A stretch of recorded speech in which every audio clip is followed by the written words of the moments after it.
NBL. Welcome back to our Extra Point podcast. As usual, I'm your host Tom, my co-host here, Project Fat. How's it going today? I'm doing fantastic, man. Thank you very much. Good, good.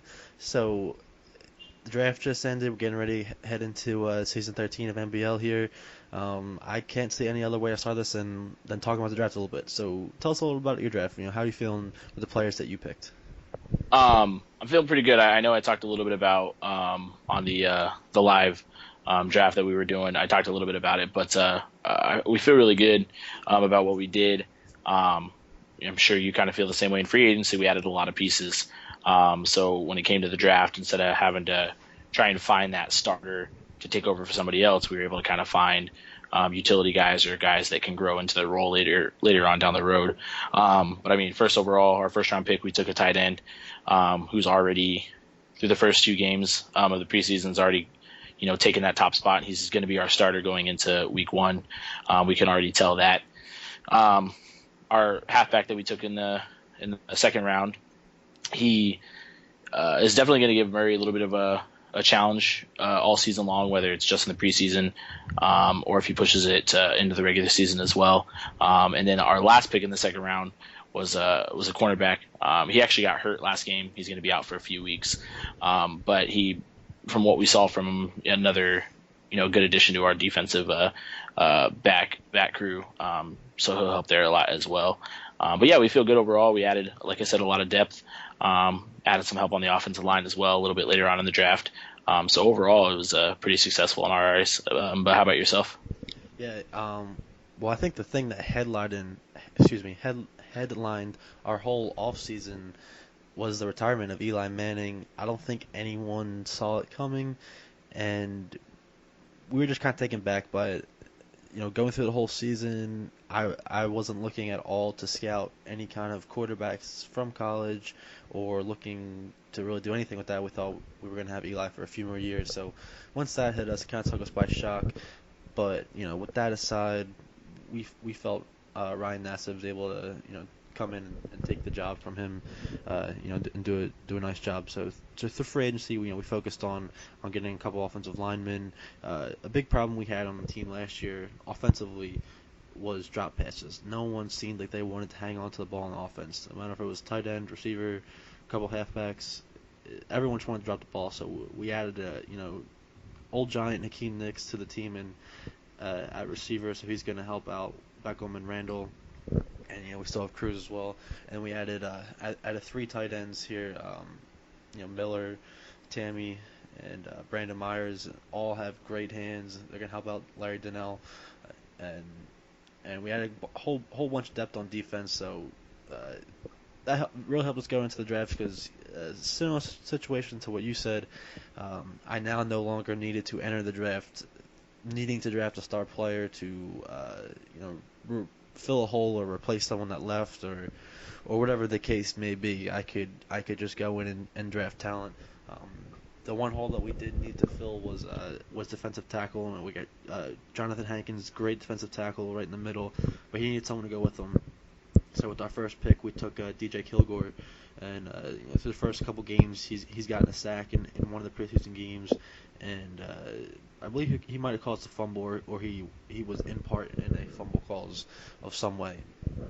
So he should be good. And our second pick, we got a middle linebacker, Chris Roach. Our middle linebacker, John Beeson, he's getting kind of old. This guy's going to come in and do a nice job. If he doesn't start this year, definitely look for him to begin there next year or the following year. And after that, we didn't have a third-round pick or a fifth-round pick, so we got a pretty decent center with the fourth-round pick. Our center, Chris Myers, which we got from free agency, he's getting a little old. He's like 35 or so he doesn't have many more years left in the tank. So this guy could definitely take over coming up soon. But that was basically my draft. After that, it was kind of just whatever with the picks. But one team I want to talk about that I think the league can unanimously agree had an excellent draft, as he should have, is the Carolina Panthers. He had I believe the 24th, 25th, and 27th picks in the first round. And if you're gonna make whatever kind of trades it is that you're gonna make to have 3 first round picks, you better land them all. And he definitely did. He He got two great offensive linemen, left tackle Matt Landry, right tackle B.J. Mullins, and then he added another star wide receiver with C.J. Lawson. Really helped, you know, solidify that offense. Do you think this is going to help him moving forward in a tough division? You know, in a division with that, the Super Bowl champs, the Falcons. Is this going to help him moving forward? Um, so I just we'll talk about it a little bit more later, but I just posted my bold predictions for the season, and a little bit that I talked about in that is that I actually, surprisingly enough, with the great season that they had, and like you said, they moved up, acquired all these first round picks, and had a great draft. I mean, just the first round alone, they could have gone home, and I'm sure been happy with it. But I don't think, for some reason, I just feel like it's not going to propel them to that next level. Number one, I just think that Falcons team's really, really good in its own. But I just don't see the Panthers getting there just yet. With all this young talent that they just acquired, I think they can definitely grow into that and eventually get there. But I don't think it's going to be an immediate impact for them. Yeah, I do also. I think the Falcons had a very nice draft too, so their team's only going to excel going forward. And truthfully, I'm not 100% sold on Cam Newton, and in the end, your team's really going to run through your quarterback, and I'm still not sold on him, and and the defense is still a little shaky in some spots. So I think they're still going to be a great team. They're still going to compete for the division, compete for the wild card, but is it going to put them to next level, like serious contenders? Not this year, maybe next year or the following year, but this year, as you said, I don't see it. So let's look on the other end of the spectrum here. Um, at Obviously every team needs to draft some players, but there's a couple teams that are in a tight division that really need these players they need to draft to help move them forward, to the next level. And a team that I think that should have had that kind of draft and didn't was the 49ers. Do you want to tell me a little bit about their draft? Yeah, I mean, to be completely honest, not to try and throw anybody under the bus or anything. They just didn't. They seemed like they were kind of maybe reaching a little bit. Didn't seem to necessarily have a game plan. But yeah, like you said, they definitely didn't improve upon anything. Had a pretty rough draft. Just don't, like I said, just didn't seem to kind of know where they were going with their picks. But we're not going to take away from that team and what they're capable of. But yeah, definitely as far as looking towards the future, I don't think they did very much to help that. No, and especially in division, 49ers, solid talent all around, but you're playing with the Seahawks, who great defense, and they did a couple things in the draft to improve on their offense. Then you got the Cardinals, who again another all around solid team, and the Rams, who again are just a solid team. Like they're just this is just a loaded division. Owners aside, just personnel on the team, it's a very stacked division, and this is a team that barely won the division last year and lost in the playoffs. Didn't progress too far, and so you're looking for them to come into the draft and really hit some guys here, and they were unable to. They got one player who might make a difference at left end, Tooney Phillip, but that's all, and he might not even be that great. So they definitely struck out big time on the draft there. But we'll see how everything goes, moving forward.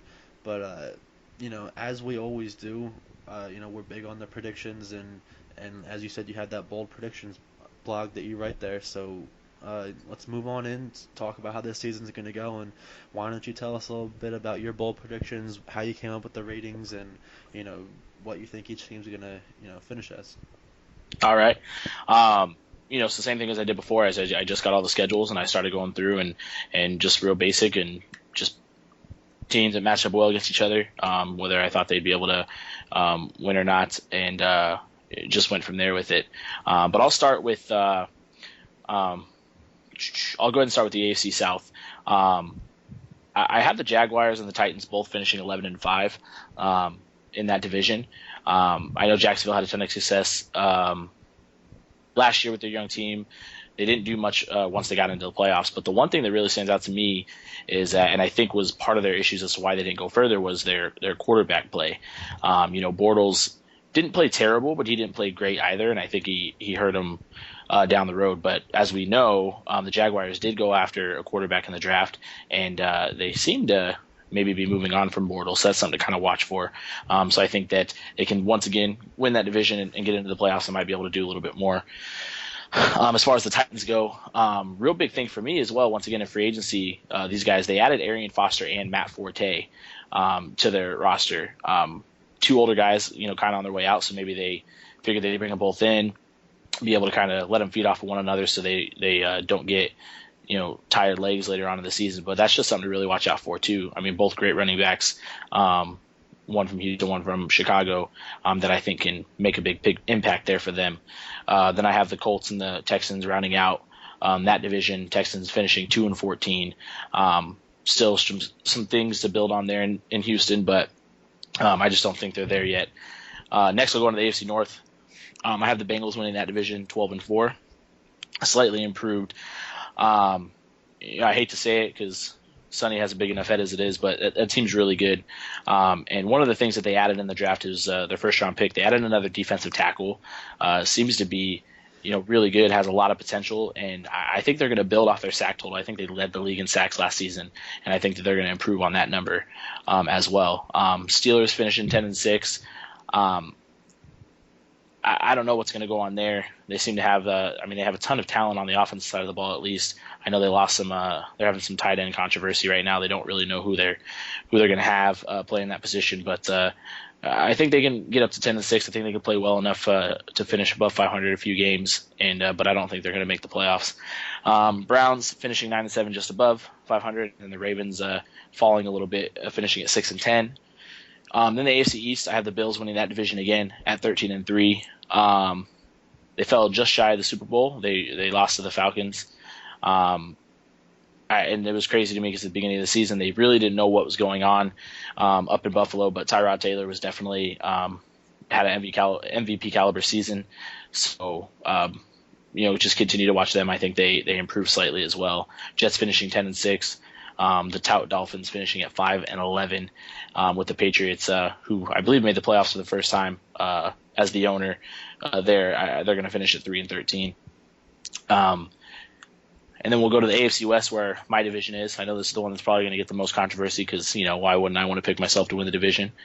But I have myself finishing 11-5. I know it's definitely a bold prediction. Don't have the easiest games on my slate, but I do think that with adding that new tight end there, like I said, a lot of potential, added a lot of pieces on defense, even with Charles Woodson retiring. I think that we definitely could put together an 11-5 season.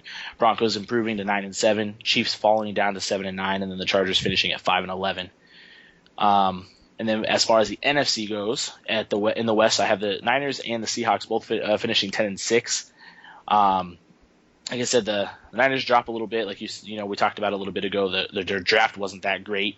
I think they fall a little bit, but not enough to fall out of the playoffs. I think that they still make it in there. Seahawks, giving a little bit more of a push at 10-6 and well. Rams improving to 8-8, and then the Cardinals I have finishing 5-11. And it's not to take anything away from them because I think they have a really good team, and I think they're headed in the right direction. I just don't think they're going to be there just yet.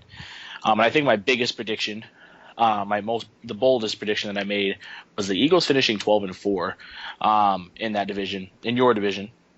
I have the Eagles finishing 12-4.